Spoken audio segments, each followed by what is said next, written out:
दफ्तर में काम करते हुए एक साहब का मोबाइल चोरी हो गया। दिन भर की मसरूफियत के बाद थके हारे साहब बहादुर ने जैसे ही घर में कदम रखा तो अगला मंजर देखकर चौंके बिना न रह सके। घर में सास और ससुर अपनी बेटी का सामान पैक किए उनके मुंतजिर थे।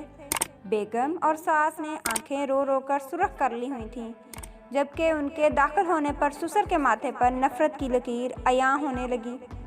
कहाँ लेकर जा रहे हैं मेरी बीवी को, खैरियत तो है? उन्होंने कुछ ना समझने वाले अंदाज में दरियाफ्त किया कि ससुर ने आगे बढ़कर उनकी बीवी का मोबाइल उनके ही सामने कर दिया।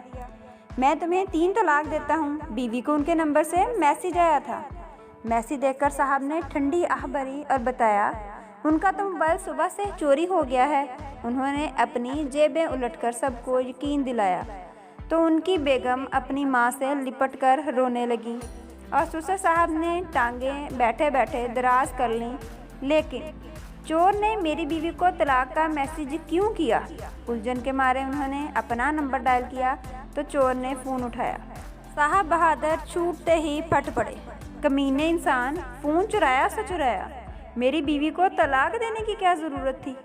चोर ने इत्मीनान से उनकी बात सुनी और कहने लगा, देखिए साहब, सुबह से आपका जब से फ़ोन चुराया है मुझे आपकी बीवी के 36 मैसेज मौसूल हो चुके हैं। कहाँ हो, क्या कर रहे हो, कब आओगे, आते हुए ये ले आना, हाँ ये भी वो भी, जल्दी आओ, देखो ये चीज़ ख़त्म हो गई है, फ़लाँ चीज़ ख़त्म हो गई है। मैं पागल हो गया। मैंने सोचा सिम निकाल कर फेंक दूँ, लेकिन फिर ख्याल आया जहाँ आपने मुझे अपने मोबाइल की सूरत में गिफ्ट दिया है तो क्यों ना मैं भी आपकी खैरखाई में से तलाक दे दूँ। इसलिए मैंने उसे तलाक का मैसेज भेज दिया।